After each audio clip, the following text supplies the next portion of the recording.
Lisa Mallis, your time strategy visionary with System Savvy Consulting. Today is video 5 in our series of videos on how to reduce stress around the holidays.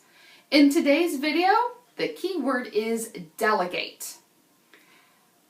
Last week, we broke every task down into the smallest, most minute steps that you could to accomplish it.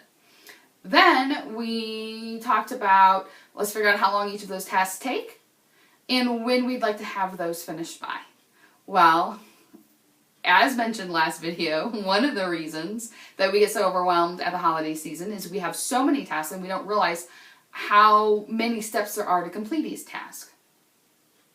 I'd like for you today to think about delegating some of those steps out, because that's the other reason that we tend to get overwhelmed around the holiday season. It's because we think we need to do every single task ourselves.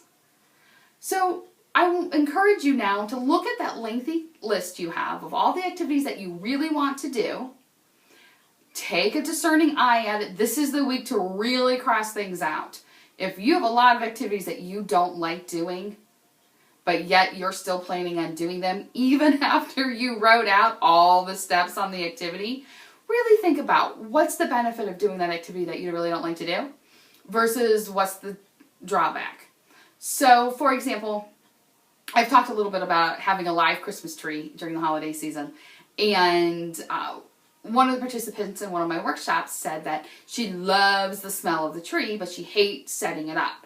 And what she decided to do was to forego the live tree this year, do an artificial tree, and then decorate with some pine roping on her mantle and going up her staircase. That way she's still getting the smell of the pine, not nearly the production as there is of getting a live tree.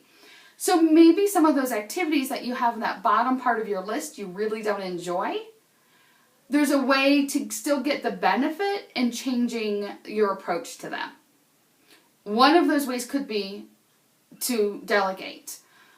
I, for years, dreaded decorating the house for Christmas. I don't know why, I just really did. And then I started to break the pieces down and I realized the reason I don't like to decorate is I don't like carrying the boxes up from the basement. Once I figured that out, I delegated the carrying the boxes up piece, and now I don't mind decorating as long as the boxes make their way upstairs. So that's your homework for this week. Look at that task list of all those tasks. Go through and determine, do I really want to do these, or is there another way? Especially the things on the bottom. What can you delete off that list? Or what can you delegate out so that what's left, that's your responsibility, is manageable? I'm looking forward to seeing you again next week when we have yet one more tip on how to reduce stress around the holidays. This is Lisa Mallis, your time strategy visionary, wishing you a happy and productive week.